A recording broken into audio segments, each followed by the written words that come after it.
JJ, welcome back after a action-packed episode 30 to episode 31. Yes. We Were Gamers. We Are Gamers is a podcast about two people who used to play games more than they do now, and now we're here to talk about it instead of doing it. Great intro. Yeah, well it was done. a perfect intro. I did think about that after like 25 episodes in, how we were describing the show and saying like, oh yeah, we don't really play games anymore and we don't have a lot of time to talk, so we decided to talk instead of play games. Yep. What a bunch of weirdos. The logical fallacy there. Not sure it makes 100% of sense, but you know what? Too late. We can't give it up now.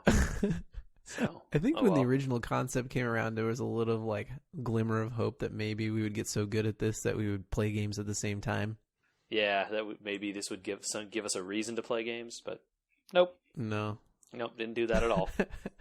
It's officially December, dude. That's the last month of the year. Yeah, I know, right? It's almost over. Man, time flies. Yeah, it's really flying this week. Our toddler is having a tough time. Toddling? Well, she's toddling fine. It's we're making some changes in the house, switched her bed. She's not very happy, so. Big life problems. Oh, man. They're the biggest you've ever seen. Well, I would say that I feel your pain, but I absolutely do not. So, it'll be fine. I'm sure you guys will work it through. With the run up to the holidays and everything, it's been kind of busy around here. I haven't had a ton of time to play games, but something big launched this week that I know you've been playing a lot of, and I wanted to jump into that deep end as immediately as possible because I want to know, how is the new Hearthstone expansion, man? I opened all my packs. Yeah, that's the last time I saw it. All right. Well, I want to hear your pack opening experience. So, firstly, did you pay money for packs? I did the pre-order thing because of a birthday gift I had received from a very charitable fellow who I talk Hearthstone with a lot at. And so I used that money to buy packs. Okay. So that was 50 packs. Mm-hmm. Did you have any saved gold or anything that you used as well, or just that? I don't remember the exact number, so I'm just going to round up and say I got 70 packs. Okay. Total. So I had about 9,300 gold, so that's about 93 packs plus or minus. So you have not spent gold since when? I bought the Karazhan expansion with gold, so probably more or less since the end of Old Gods, the first few months of Old Gods there where I was buying packs constantly, probably since then. So more or less a year's worth of gold.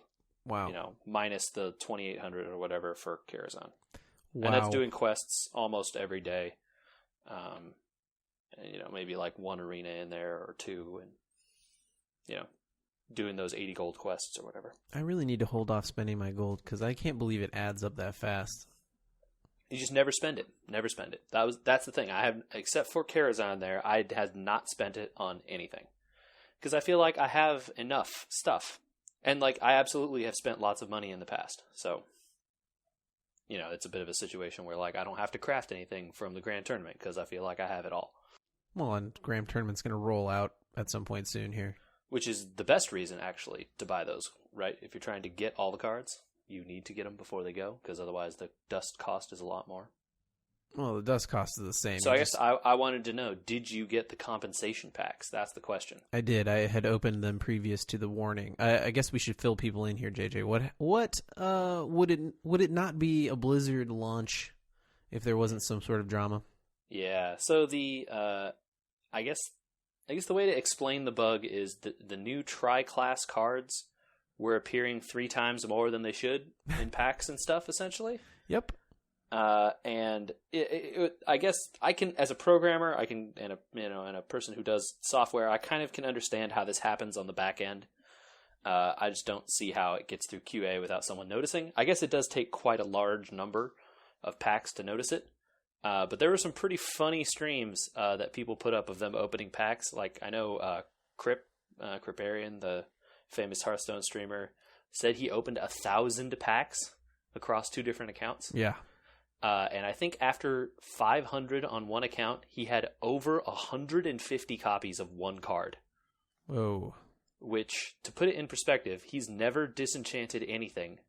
He has a dust button that's like over 500,000 dust on this one account. The only card in the history of Hearthstone that he has opened 150 plus copies of is this card from the new expansion. That's insane. Yeah, so he was like, this is broken. And like, all the cards that he had more than 100 copies of, both of them were from this expansion. Yeah, So anyway, it was fixed relatively quickly, to be honest. So like, good on them for fixing it. And I sort of expected they wouldn't really do anything about it, but I was pleasantly surprised to find out you got 1/3 of the packs that you opened as free packs. I mean, they had to do something. They couldn't just leave it. There's no way. They could make those cards fully disenchantable for their cost for like a week or something. That would have been roughly equivalent, I think. Yeah, I think someone said that in terms of like expected dust cost, if you work out all the probabilities or whatever, giving free packs is slightly better if you get a bunch of goldens out of them. Oh yeah, if you're lucky, they're better. Yeah, if you're lucky, they're better. But it's slightly better than a fair thing that they did. Nice.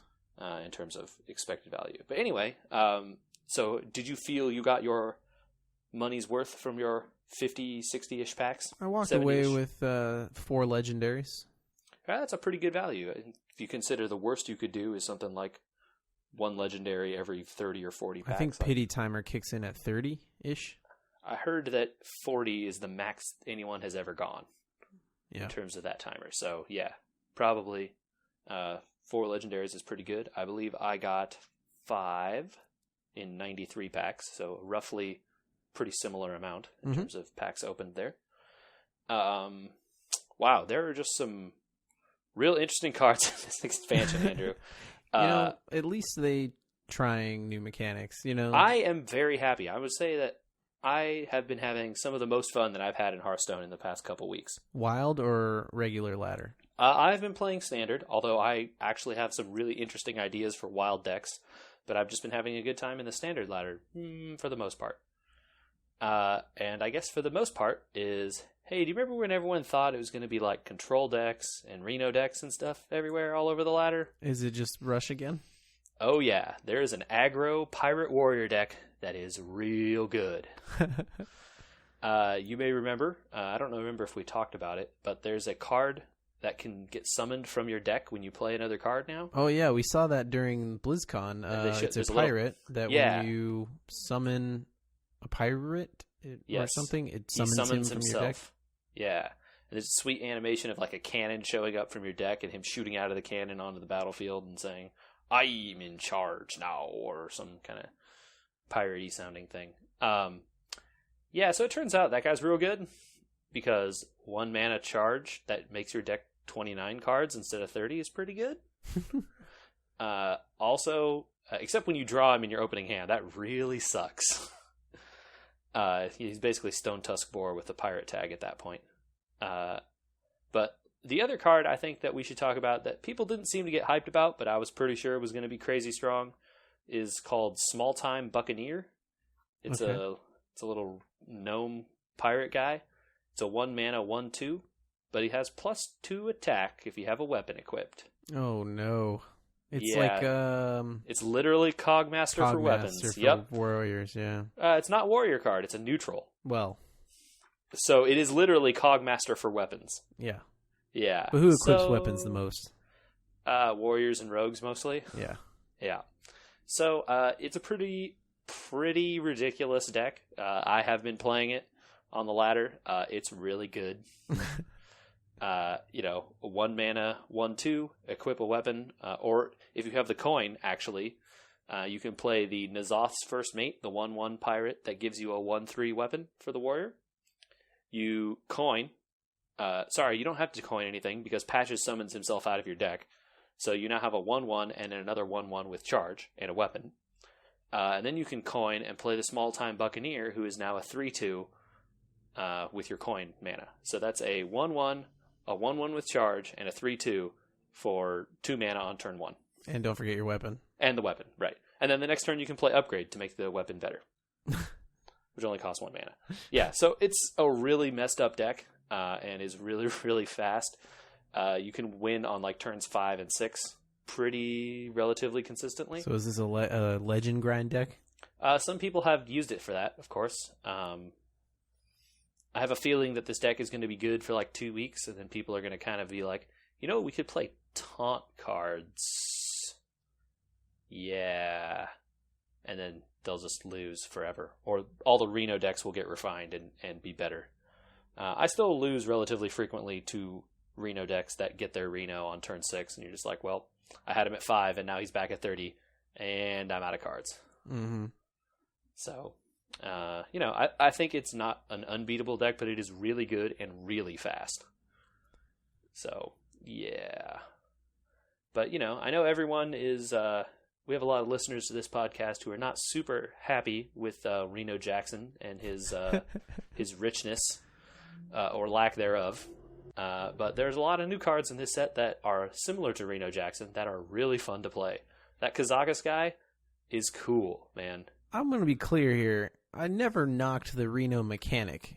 Having the idea that your deck all be singles and you get effects for that is really cool, and Kazakus seems really awesome. And he is. I just don't think you should have a 85 to 90% auto win card. Oh, man. Reno is not an auto win. But, okay. I mean, I understand it is a very strong effect, and you could argue that maybe it's too strong and he should cost more than 6 mana. He should cost more than 6, or it should be healed 20. Well, I think that it's worth pointing out that when Reno rotates out of the meta, I don't think any of these decks will be any good unless they print more cards than they have now that support the theme. Yeah, and so that's kind of... It's like, without the ability for those decks to get that heal, they have no chance against decks like the Pirate one, or like even just like standard Hunter decks that run stuff like High Main or whatever.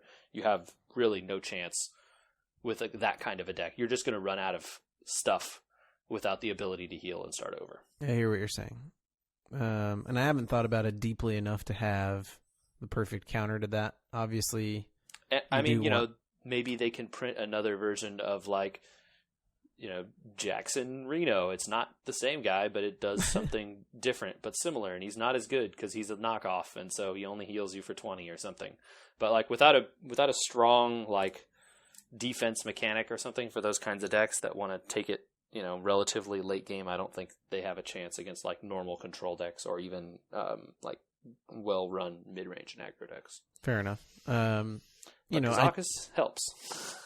I think that there's a room for a reprint of Reno for sure, and I think that even some cards in this set are adjusted reprints of old cards as well. Mm-hmm. So, like the new Priest card that gives 3 health on Battle Cry instead of Death Rattle. Yeah, it's literally. I think I meant. I don't know. Did I tell you? But it's literally power creep on a card from Naxxramas, which is a crazy thing to say if you think about it, because that's always been considered one of the strongest sets that's ever been out there. Well, because all the Death Rattles were so crazy good, and this card is just straight better because you get to choose the target immediately. You get the health now. And Priest just needs a card like that, though. Yeah, I don't disagree with you. I mean, they don't have a Savannah High main. Right, exactly. I don't have that new Priest legendary, but I'm told that it is pretty cool. Yeah. I've not gotten to try that deck. I want to go back to a point you made earlier, especially with the Reno mechanic. Mm-hmm. And this is a broad spectrum argument for all sorts of games like this. Magic maybe does it better because they do larger sets. Mm-hmm. Mm-hmm. I saw mech cards in this expansion. You did? Yeah. There's a mech? There's at least one mech. Why are there mechs in this expansion? I don't know. Why not? Because they've removed most of the mechs from the game. Yeah. So why would you ever... why did they bother supporting tribes that have no support? I mean, this is the first time in a really long time that I think one of the tribes, like the standard printed tribes, has even been relevant in terms of, competitive Hearthstone. In terms of the pirate stuff that Warrior is running in this deck, this is, the first time that kind of deck has been good. Murlocs have been trash since always. Pirates have been trash since always. beasts have only been like a hunter thing and have been pretty bad since pretty much always. It's like this is the first time like a quote meta level deck has emerged based on a tribe. And yet you look at a game like Magic, and their tribes are integral. They're so important to the game. Sure. How is it that there's this disconnect between the two? Like, Hearthstone seems to basically not try to support them too much. You know, like, well, we want to get them to play Beast, so let's give them like one good Beast card, but we don't want to pigeonhole people into Beast, and they seem to like try and straddle 6 different lines, and none of them are any good. I think your argument is pretty good with the they don't print enough cards line. I mean, in terms of the adventures, you know, there's only so many cards they can print in an adventure, right? Because that's a set amount of, you know, content there that they can give cards for. They can't just complete one challenge in the adventure and here's 10 cards. I mean, I guess they could do that, but they don't, right? Right. It's typically been complete this adventure challenge. Here's 2 to 4 cards, maybe, if it was a really big one. Sure. And you beat the boss and you get your legendary or something. Right. So it's not a lot of really interesting, powerful cards that they can print in the adventures. And so when their sort of like cadence used to be expansion, adventure, then they're sort of limited in the size of their card pool they could put out per year. Now that they've officially moved to this like expansion, adventure, expansion, and then starting next year, they start with an expansion again. You know, every year there's 2 expansions and an adventure instead of alternating back and forth all the time. They have a larger card pool to deal with per year. Hopefully that allows them to start doing that stuff. Yeah. I don't know. This is the first set, and like, you know, I mean, the next chance we have to look at, you know, output from this game is next year whenever they put out whatever the next thing is. Mm-hmm. Yeah. You know, I'm with you. It seems dumb to me that they have these tribes in the game and they're just completely wasted most of the time. I mean, I'm super excited that they finally started to do things with buffs. Like the mechanic for giving a card +1/+1 is like one of the most basic things you can do in a card game like Magic. Like there's 80 trillion cards that give +1/+1 in Magic, right? Or like some effect like +1/+1, a counter, a token, you know, whatever, that kind of stuff. And yet Hearthstone has like almost none of those kind of things. And like I understand the attacking is different and like some of that stuff. There's no blocking, but like how did it take this long for them to like come around to a pretty basic card game concept like buffing things? They don't print enough cards. Yeah. So, you know, I think this was a really good set so far. It seems like there's a lot of powerful cards in it, which is definitely something we could not say about Karazhan. And we could not say about the Grand Tournament. So yeah, it seems like a good set so far. I'm pretty excited. There's a lot of different decks that I've been able to mess around with that all seem pretty good. So sweet, man. Well, I can't wait to actually get on the ladder there. Between life stuff and Heroes of the Storm and Overwatch and all the other games that are on the Skyrim and books and all that sort of stuff, I kind of fell behind on Hearthstone ladder a little bit, but we did finish our Heroes of the Storm. That's right. We both got to 30 games played of that.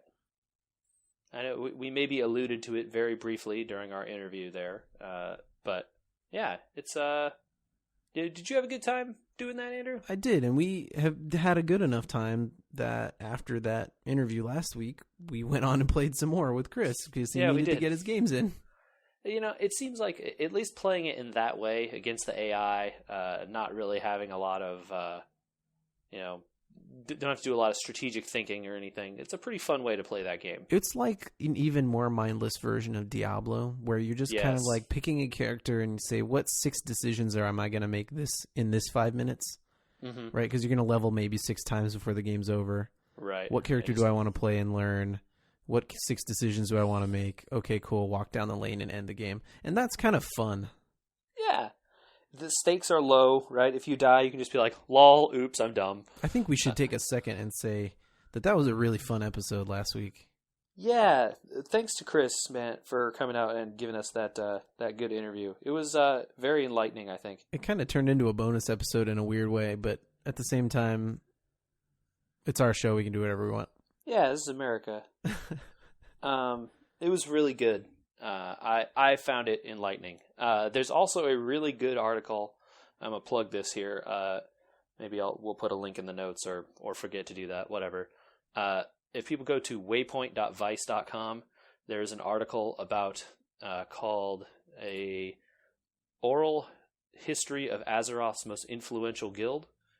It's about the guild Elitist Jerks, which is a very popular World of Warcraft guild that has tried to be one of the best for forever, and basically how they took playing World of Warcraft and turned it into a science over these years. Guild, for those not in the know, I guess, would be a collaborative group of people that are all teamed up together. Right, in order to beat the raids and such. It's a fascinating look into the game. And it's a really well-written article. So waypoint.vice.com, they have this article about the Elitist Jerks. Really good. I recommend people, if you're interested in World of Warcraft and sort of the like social dynamics and stuff going on in that game, it's a pretty good read. Yeah. I even managed to finish my placements in Overwatch. Oh, wow. How'd that go? It went fine. Oh, wow. That's okay. I'm not sure how to take your response there. It went fine. I found out towards the end of it, I had like 4 games left, and I found out they were ending it at like 2 p.m. on a Tuesday, the season. And I had about 4 games left, and I got on at, I don't know, like noon, and luckily the baby was down for a nap, so I could smash these out, that day.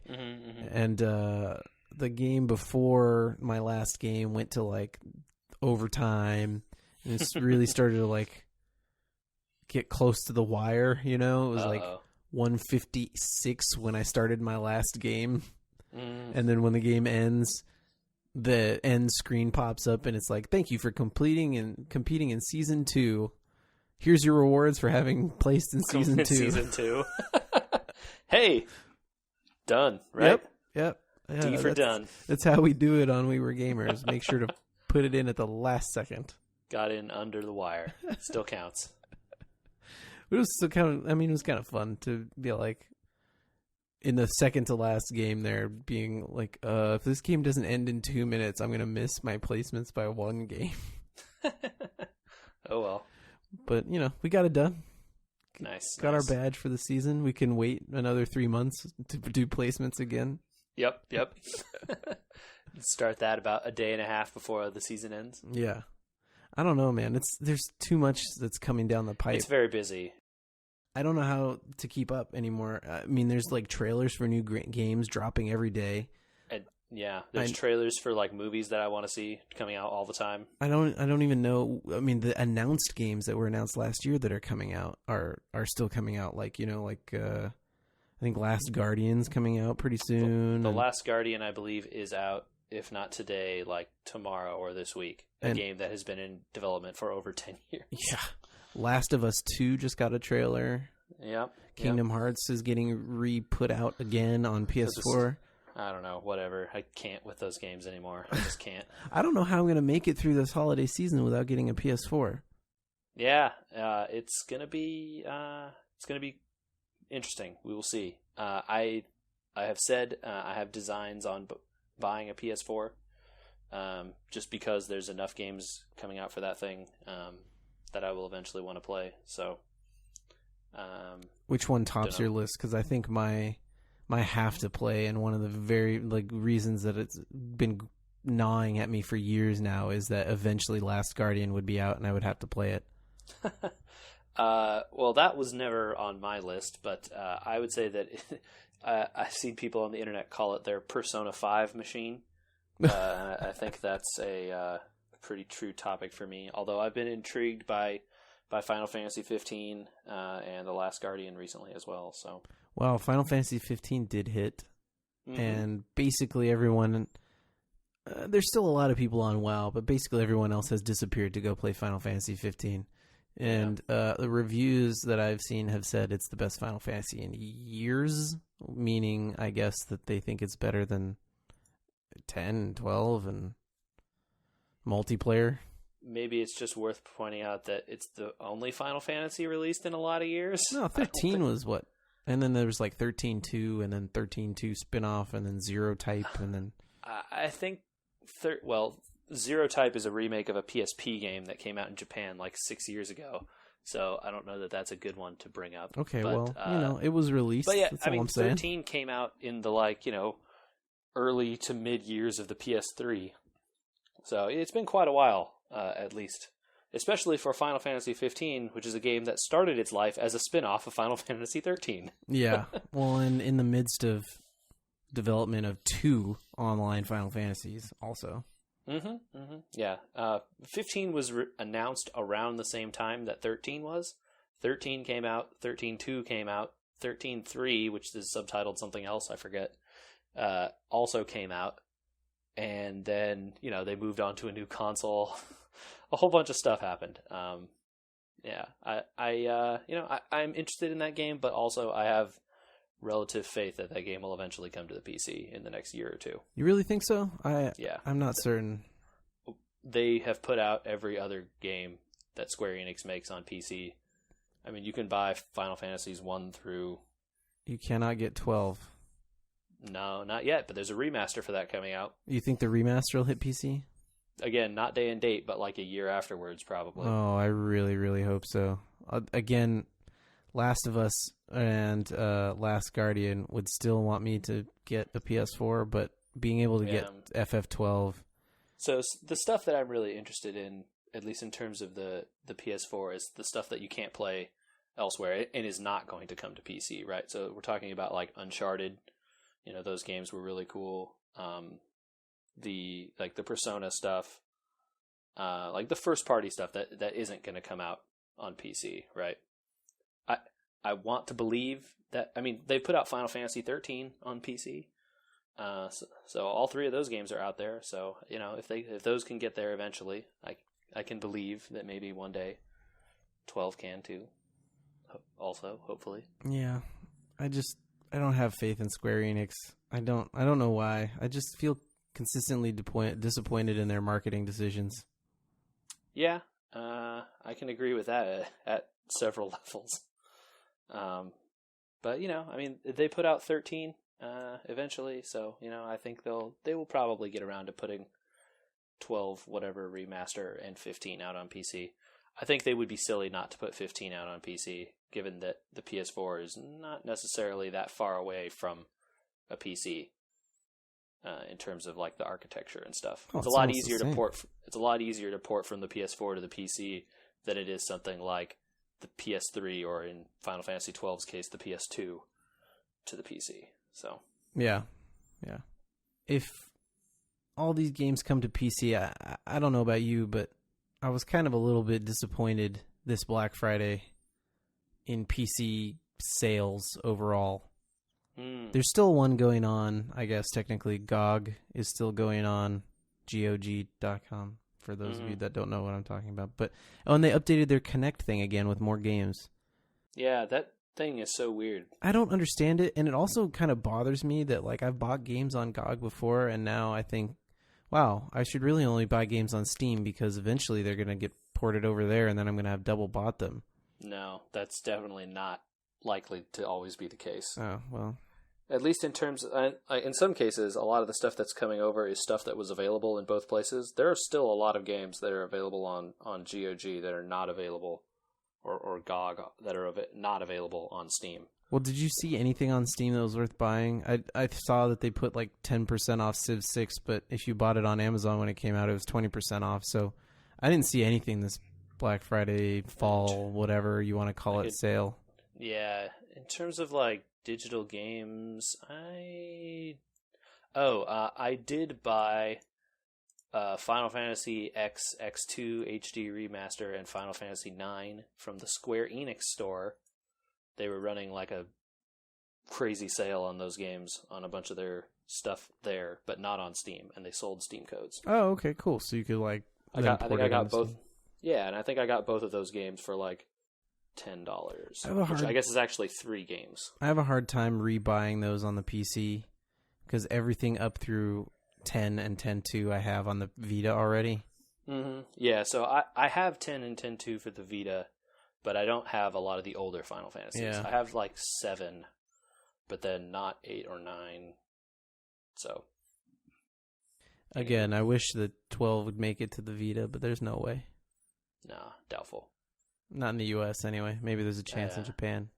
We'll see. I doubt it. All right, JJ, I tried real hard a minute ago to set you up with Final Fantasy 15. Yes, Andrew. Oh, I forgot. Okay. Yes. There is... So, the Final Fantasy 15 is a weird thing, Andrew. There is an anime that's available for free on YouTube that kind of tells a backstory that maybe should be in the game. They just didn't have room on the disc or what? No, I think they intentionally put it on YouTube because they wanted people to watch it. But, shouldn't the story for the game be in the game? Anyway, so you can go watch it. It's called a Brotherhood Final Fantasy 15 or something like that. It's on their YouTube site. It's 6 episodes, really short. Just giving you an overview of the main characters and kind of some backstory on each one. It sort of gives you a cute little here's this guy and he wants to be friends with the prince and yay. Kind of stuff about each of the people. It's not all exactly like that, but anyway, the conceit of the game being a road trip, so learning about the bros going on the road trip is probably something they should do inside the game. But hey, is it like a Euro trip style road trip or?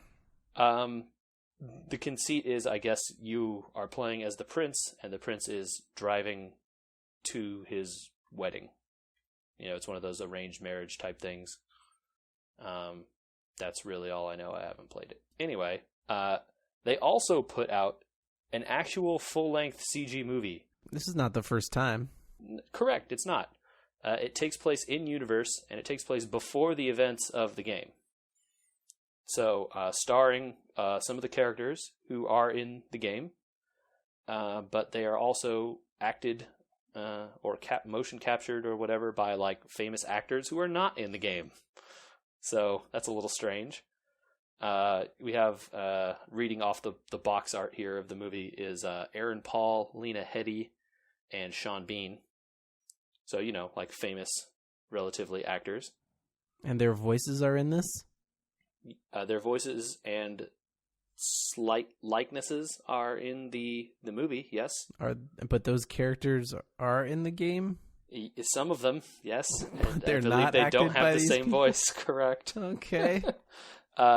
This movie is called Kingsglaive Final Fantasy 15. So it's a gigantic sword of some sort? No, the Kingsglaive are some kind of special outfit of guards or something that are... Andrew, I can't tell you because the movie was almost completely unintelligible and I watched it. I got this on sale for $5, let's be clear. And then I got a gift card which refunded almost the entire purchase price. So it was very good CG. I can tell you that. It was very pretty to look at, but the story made very little sense. And I don't know that I could tell you really what happened other than describing things that you might not believe. It's not a good movie. I don't recall Advent Children very well, which is the only other Final Fantasy movie that I think exists. I'm sure someone will correct us. Nope. Final Fantasy Spirits Within. Oh, okay, yeah, Spirits Within. One. Okay, I'm thinking of the wrong one. I remember Spirits Within good. Oh, good. I remember it good. Okay, so what did you remember about it? I remember Spirits Within well. I see. I don't remember Advent Children very well at all, although I've seen both. Yeah. Spirits Within had some I could tell you almost nothing about either of those movies other than that I saw them. Spirits Within had some sort of spirits. Yes. And they were attacking people, and they weren't connected to any of the games. Correct, yeah, it was its own thing. Advent Children was connected to Final Fantasy VII in some way. I don't know that I could tell you much more than that. Yeah. I saw it. I don't remember much more than that, so it must not have been great, although CG was alright. So I'll tell you this is a very pretty movie, and there are a lot of very pretty things in it. Flashy and cool battle sequences, which get really crazy, and because they don't have budgets in CG, they can just blow up everything all the time, which is pretty cool to watch. But the story is completely unintelligible. Like, I could not follow what was going on or why things were happening. And apparently it's all completely inconsequential and almost totally ignored in the actual game. So, like, if you're watching it as a preview to the game, it doesn't really help with that other than to establish some stuff that happens before the game starts. Yeah. So it's like a longer version of a YouTube deal. Yeah, I mean, it's a full-length movie, you know. It's an hour and 45 minutes or something. 90 minutes plus. So in one of our very rare reviews of anything on this show, steer clear of Final Fantasy 15. Unless you just really like Final Fantasy 15 and, like, want to see more of this stuff. Okay. I don't know. I mean, I'm not going to... People that are big fans of the series maybe would want to see it, but I'm not going to recommend anyone pay money for it. How about that? See if you can rent it. There you go. Right on. Well, I have my final biggest new game coming news that I saved my best for last. I'm sure you have other games that you heard about coming, but there's been so many releases, but I think the biggest one for me is Mechwarrior 5. So I just heard about this today. That's amazing. I can't believe they're going to make another Mechwarrior game. It's another Merc game. Which is fine. Well, it makes me a little sad. It's like really all we can play is Merc. So like that new BattleTech game that you and I kickstarted is also a Merc game. The last MechWarrior 4, I think, was Mercs. I think MechWarrior 3 was Mercs. Yep. It's just like, we don't want to do any more story work, so we'll just always make it Mercs. I think that's not true. There's a lot of story stuff you can do with mercenary stuff. I think the difference is that they don't want to play clans anymore. Like, they don't want you to be a part of the clan anymore. Because those clans have some ungood... That's not a good descriptive word. They have some ties to some things that are not great in terms of ideologies and stuff these days. There's a lot of, like, genetic superiority and stuff tied up in that fiction.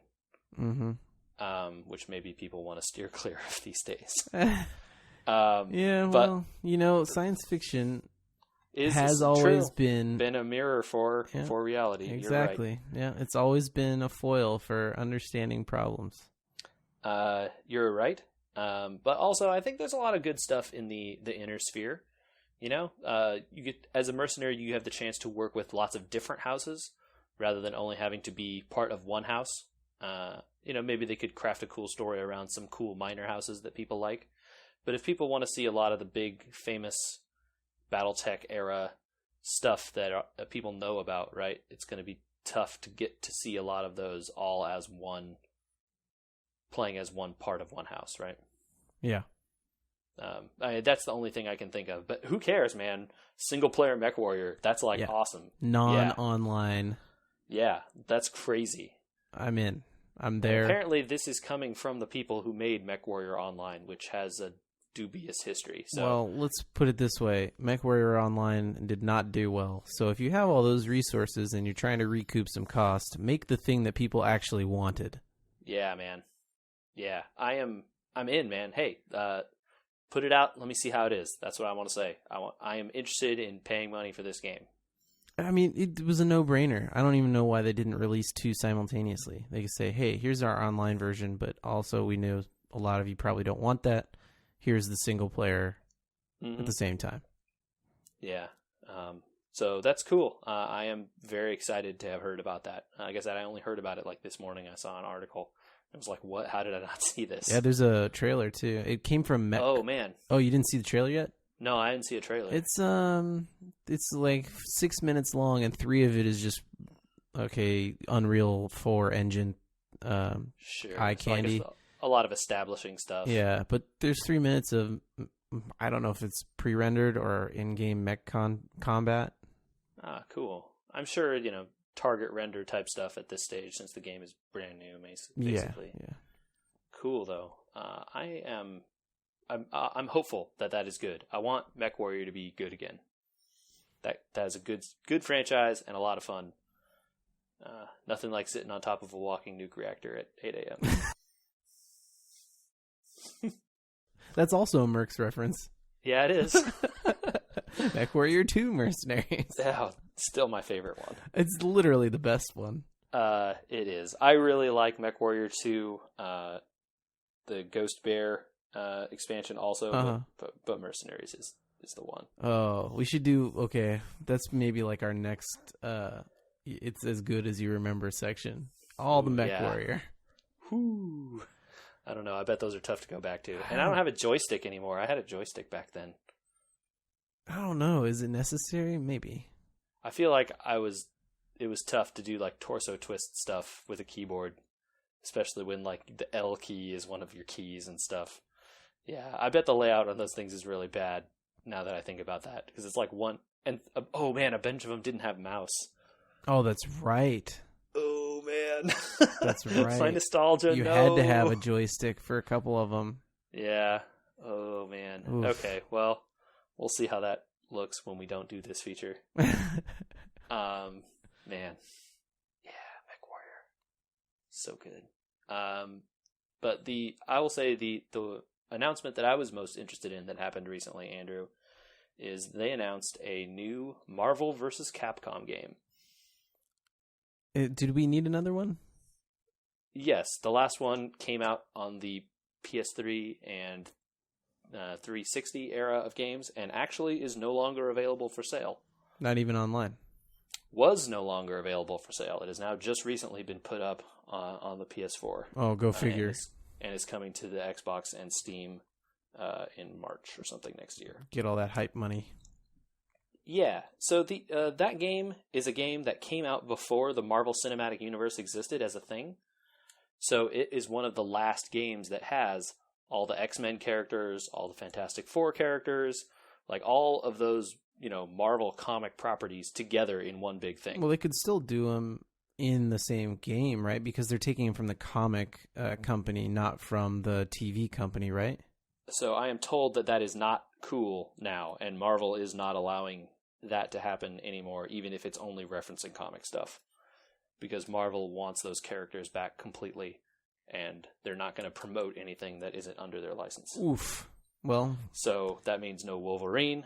That means no Fantastic Four characters, including series stable and one of the best fighting game characters ever, Dr. Doom. Wow, no Wolverine. Yeah, Wolverine has been a staple in that game for forever also. So you're losing a lot of like really beloved characters, at least in terms of this. I guess we should point out, it's a fighting game. The new one is Marvel vs. Capcom Infinite. And they seem to have some kind of Infinity Stone tie-in where you can use the various Infinity gems for each character to give them kinds of power-ups and stuff. But I wanted to get your opinion, Andrew, since you know more about the like comics universe than I did. Some of the characters they've revealed so far are Ryu from Street Fighter, Mega Man X, cool, from Mega Man, Iron Man, because Iron Man, yeah, and Captain Marvel, who is a woman, and I think Carol Danvers, is that her name? Mm-hmm. She looks a lot like Nova, actually. If I was going to Captain Marvel, and they just recently revealed Morrigan from Darkstalkers and Captain America as well. Okay. Those are good. Who would you pick? And this game has been known to pick weird stuff. Like Marvel vs. Capcom 3, the most recent one that came out, like I said, before any of the Cinematic Universe stuff, had Rocket Raccoon in it. Mm-hmm. So they pick weird characters to get into this game. They have stuff like MODOK in this game. So, weird picks from the Marvel or the Capcom universes. I want to hear your thoughts on like some cool guys that you think could make it in. Oh my god, throwing this one at me completely cold. Well, let me like throw a couple out here. You tell me if you think they're cool. I don't know a lot about some of this, but I've seen a lot of people say Kamala Khan. Mm-mm. Okay, I don't know what her status is, but she's cool apparently. Okay. There was her. I saw someone said they wanted Black Bolt. Is he a Marvel character? Black Bolt is a Marvel character and would be cool. Okay. I don't know what his powers are. Yeah. I mean, he's just like I don't know, pretty generic. So, other characters that this series has had in the past include like Magneto, Super Skrull. So, like, trying to think of characters that could replace these kinds of people in terms of like their powers and stuff.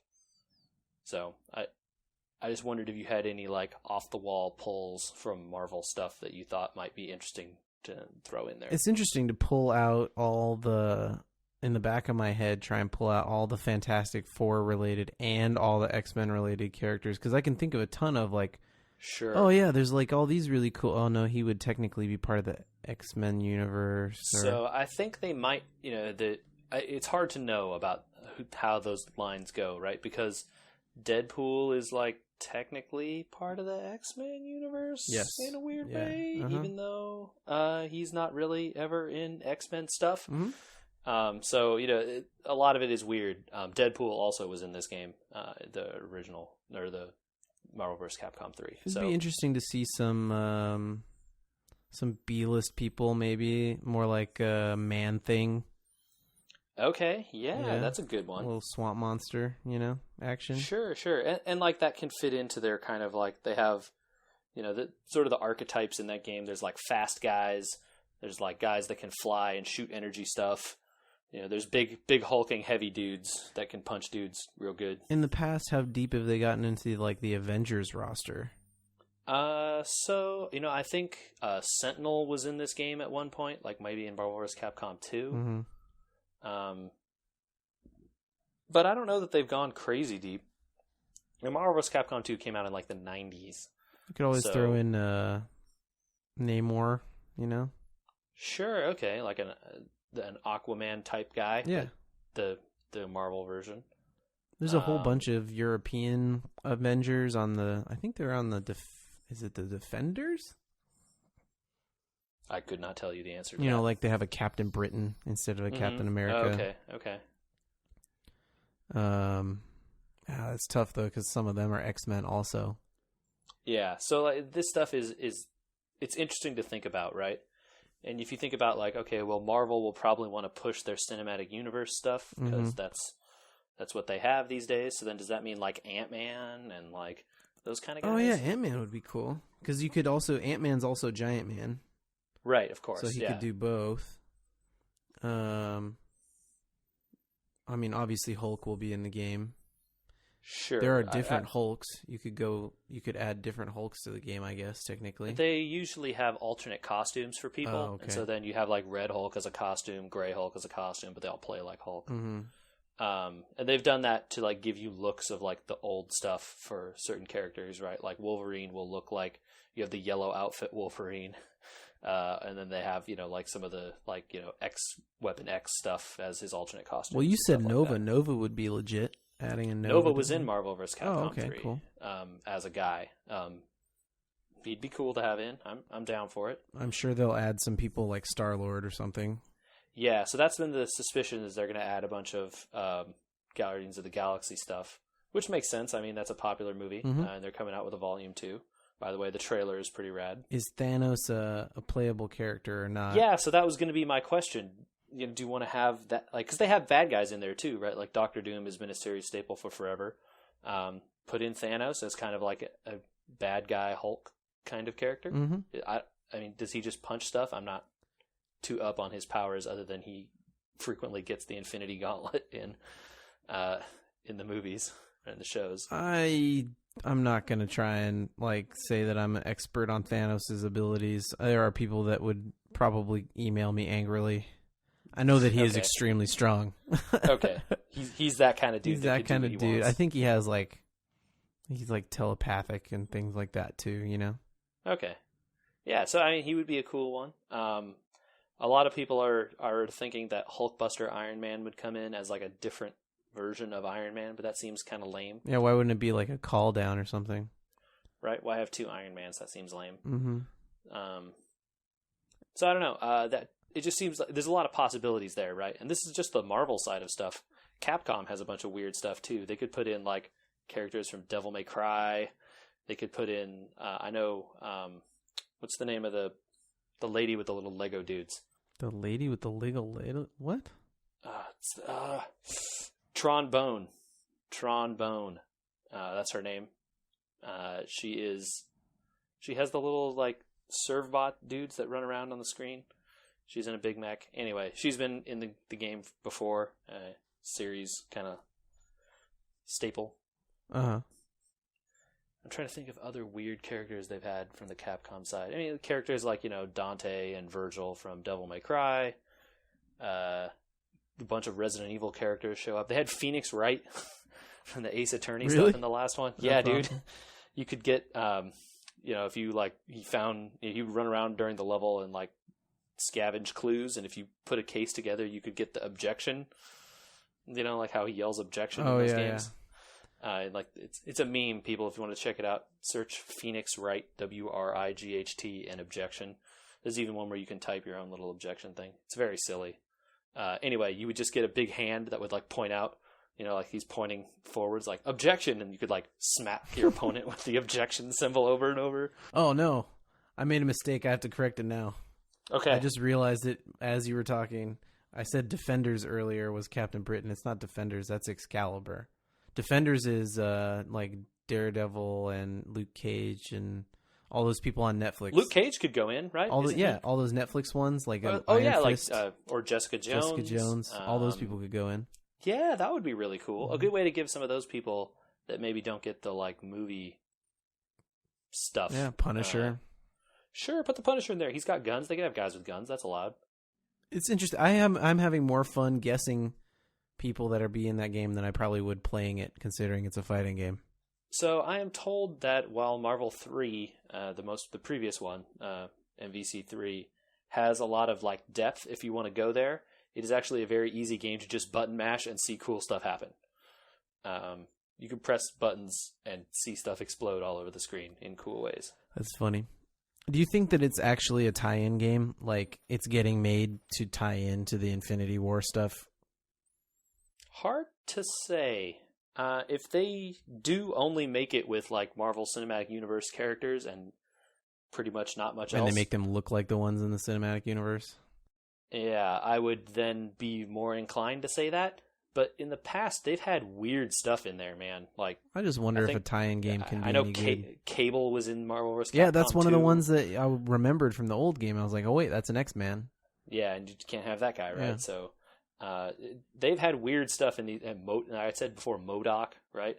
Like, who's that giant like head machine thing? Yeah, there's weird stuff in that universe if they want to go there. Isn't there a guy that's a planet? Yes. It's like it's a talking... Or is that DC or Marvel? Or is that DC? Oh, that might be DC. That's like a Superman thing, maybe. I think it is. Or a Green Lantern thing. Yeah, I think the talking planet is a Green Lantern. Oh, you might be right. Okay. Dang. That would have been so cool. It's just the moon. Fight the moon. Yeah. Yeah, I don't know. I think it's cool. And those games are traditionally pretty fun, at least for me, to just like watch the spectacle occur, and I don't have to know what's happening there. So I am interested in that. And as part of this announcement of this new game, they've also said that previous game, the third one, is coming to Steam. So that'll be a fun way. I'll probably pick that up when it goes on sale and play through a silly campaign mode. Well, now that we've made everyone's head explode at our attempted knowledge at Marvel, I like that we didn't even try for Capcom characters. It's just, I don't know enough, It's like, I don't even know. Man, put in the Devil May Cry characters and Resident Evil characters. I don't know. Who's like a cool Resident Evil person? Oh, God. I'm not even going to... No, I know. I know too many people that think that game's the best game, and I'm going to... I would butcher it. I can't do it. Put in Wesker. That's what I'll say. Okay. Yeah. He's the bad guy. Put in the guy that turns into... Oh, no, that's Resident Evil. Yeah, that's fine. Oh. We're talking about Resident Evil. Oh, yeah. Well, who's the dude that turns into the gigantic hulking madman? Is that Resident Evil 3? Yeah, where the dead guy comes back and he's like been infected with the virus. Put that guy in there. Yeah. I forget what that guy's called. He has a name. Anywho, I don't know. Yeah, sure. Put him in there. Sounds good. We got an email, JJ. Email? Mm-hmm. I mean, it's not a tie-in email.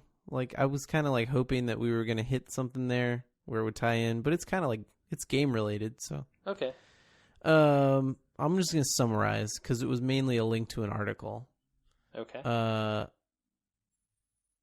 What do you think about the current model of freemium games?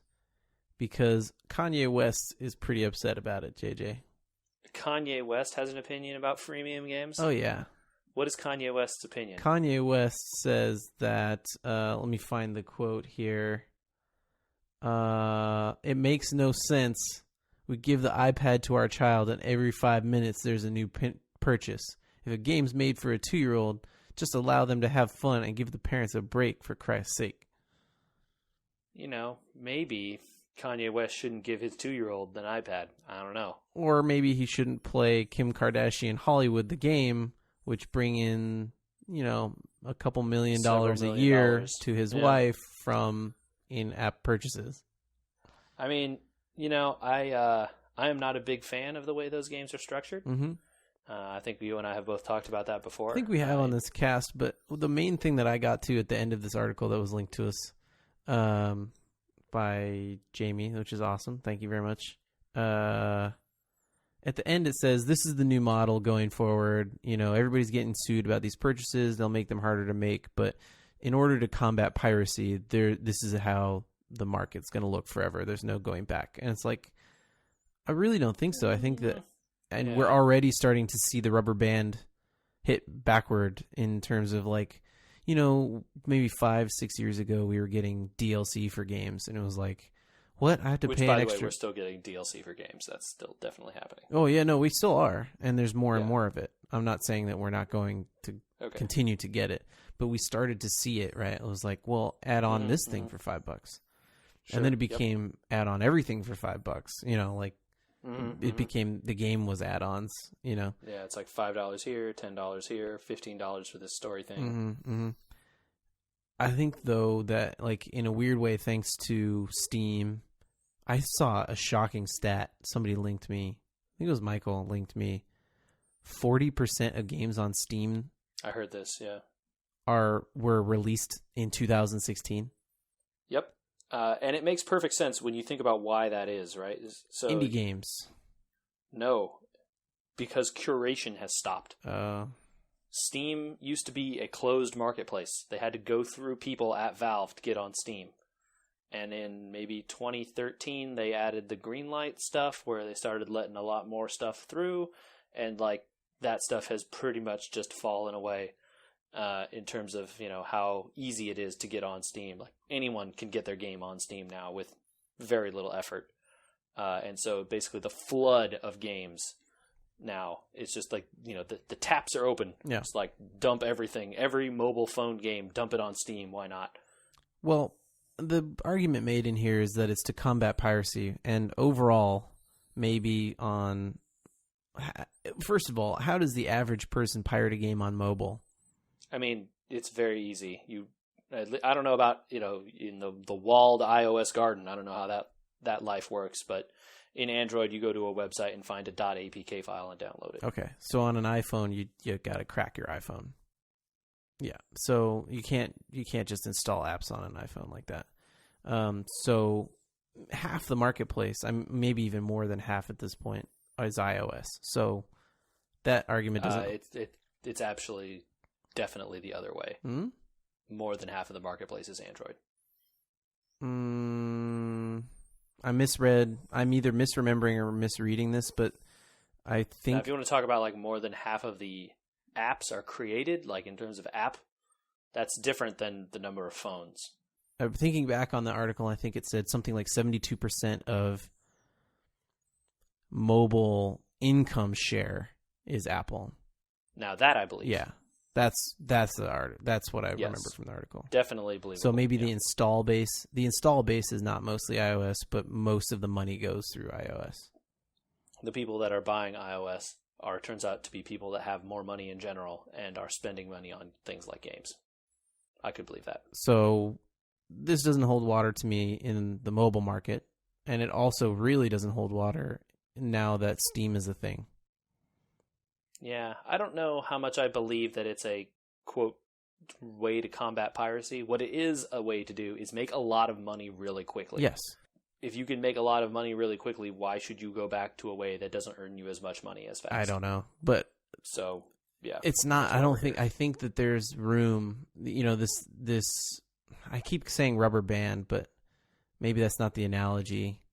That's perfect. I think that what has happened is the bubble has expanded in terms of all the big producers. Like even Blizzard owns King Games, so they all have their freemium thing, and they all try and push money outward, and it's created this vacuum that indie games are now going to fill, where you go out and buy a game like Firewatch for $10 and you get a full complete story game that you play for a certain amount of time, and it's it, and you're done.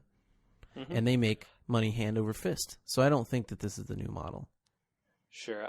I think that there will always be a market for people who want to play these kinds of single player, what we think of as traditional full length kind of console style games. Those people exist now, and they have existed for, since consoles have been around.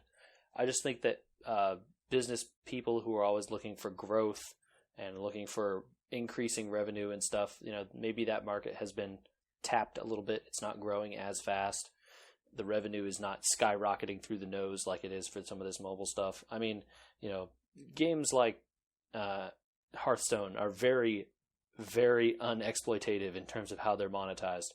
Like you're talking about that Kim Kardashian game, games like Clash of Clans and that stuff make millions and millions and millions of dollars a day.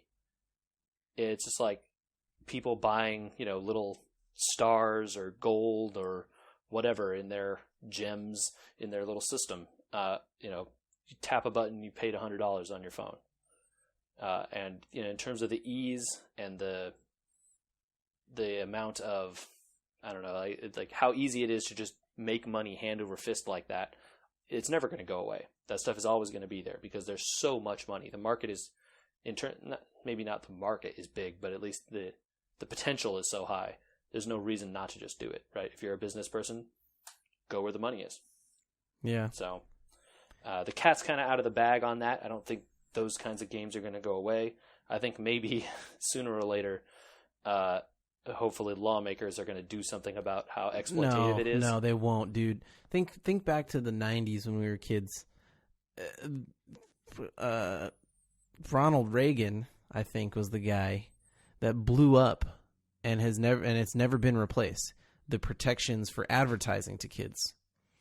You used to not be able to put ads on TV to show anything to kids. And lo and behold, what's a G.I. Joe show? It's a gigantic ad for G.I. Joe toys. Oh, sure. Yeah. Right? Okay, maybe they were fun and cool cartoons. Maybe He-Man was fun and cool, and later, because of the amount of money they made from the toys, they made a decent cartoon.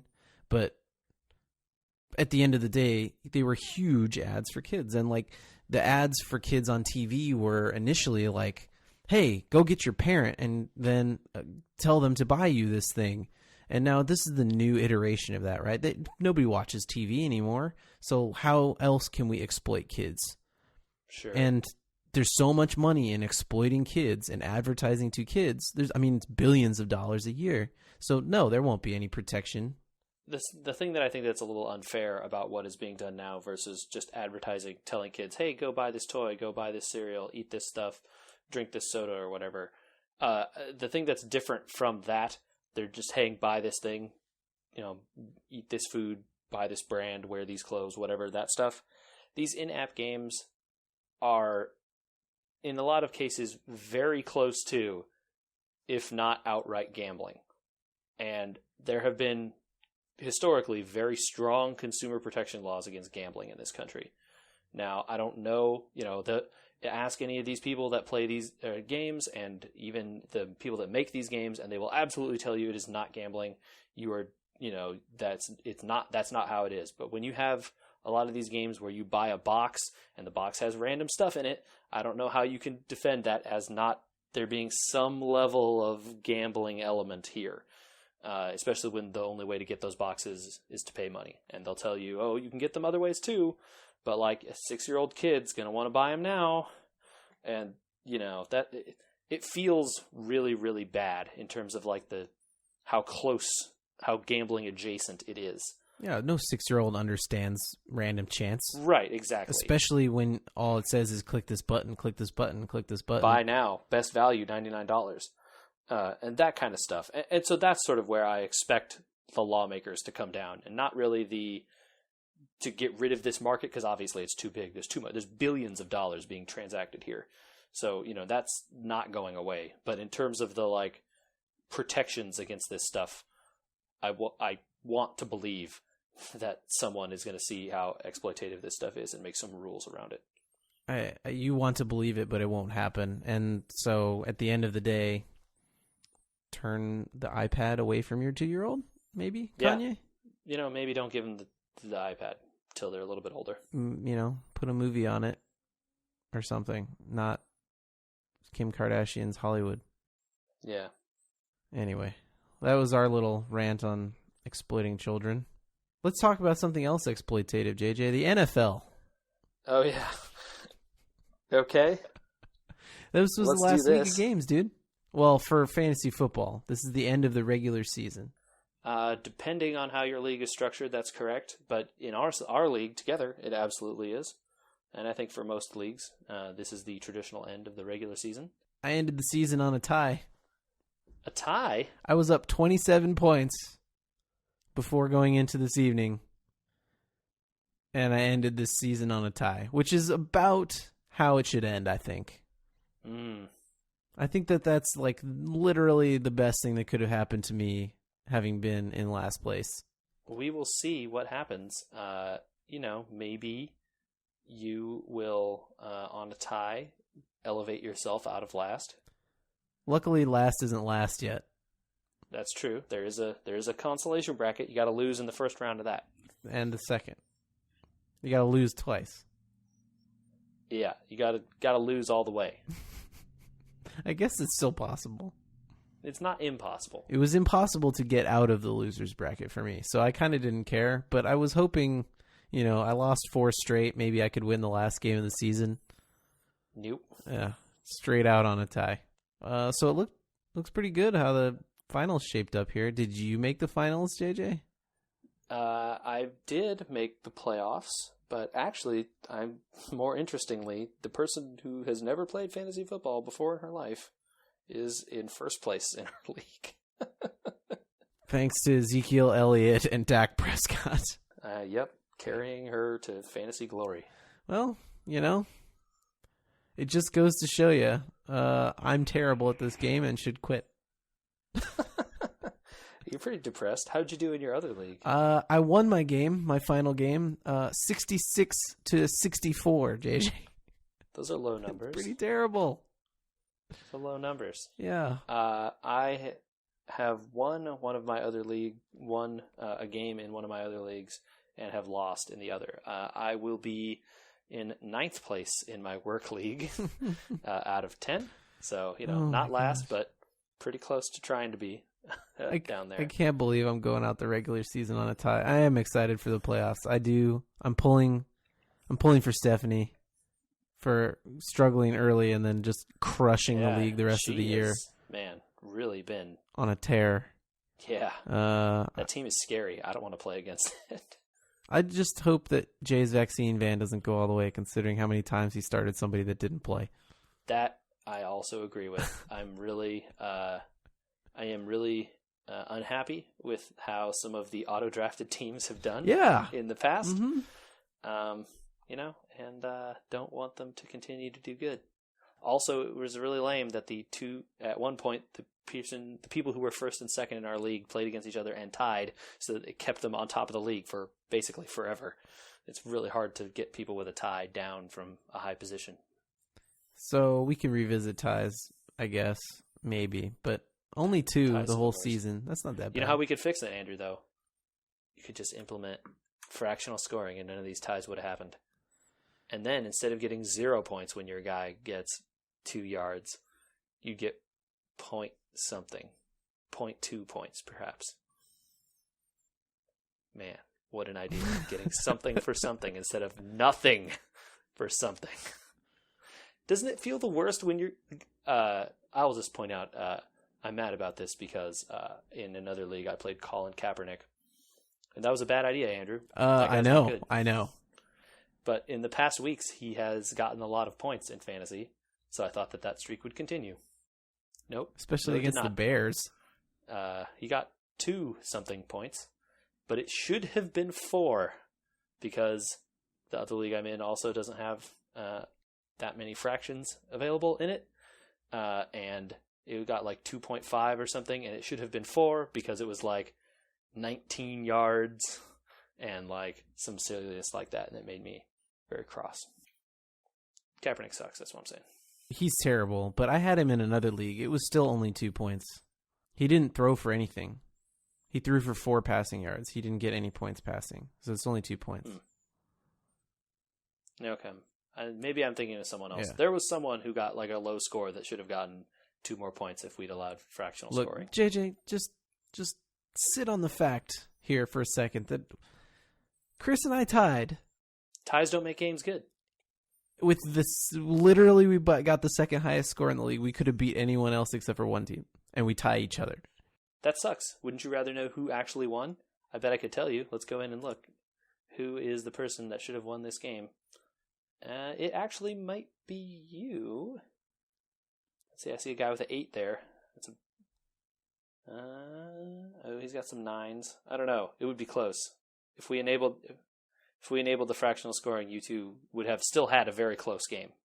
The only consolation is the only person that neither of us would have beaten was the guy that if Chris had beaten me and the 6th place team had lost, Chris would have gone into 6th. But the 6th place guy won because he had the highest score in the league. Yeah.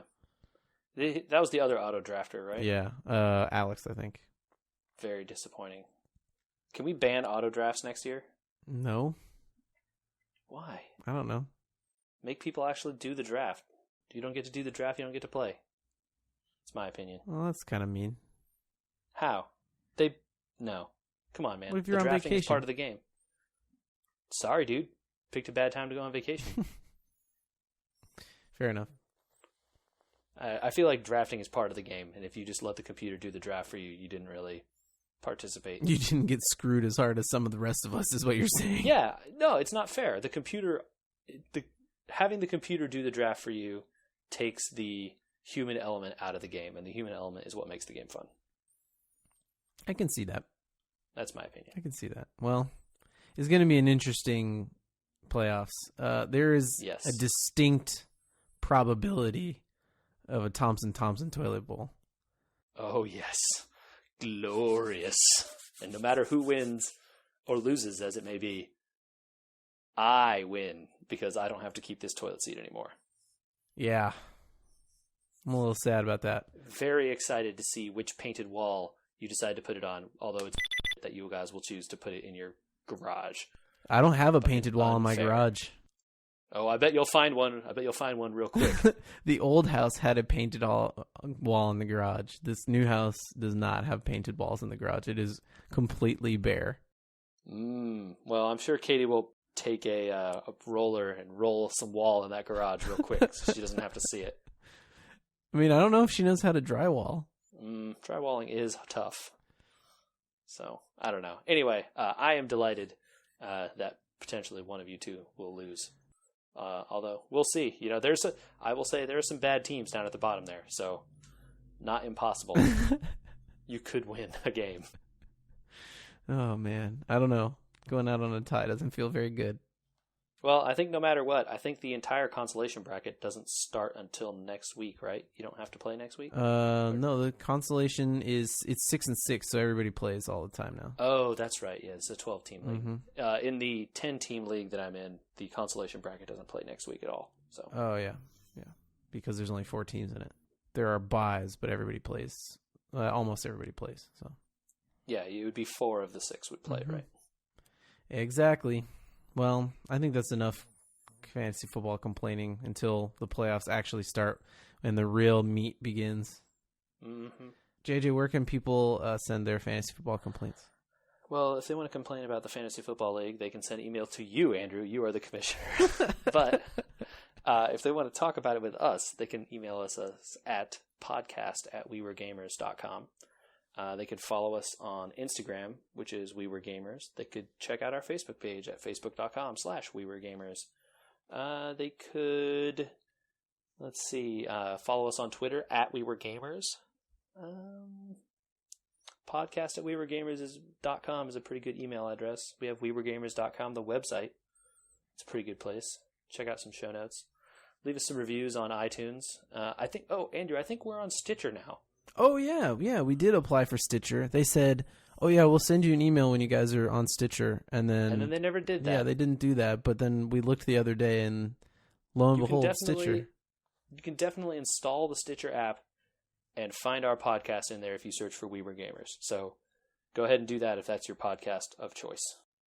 Not a rumor. Total fact. Fact. I'm going to go cry into a pillow about Colin Kaepernick's score. Okay, well, I might join you.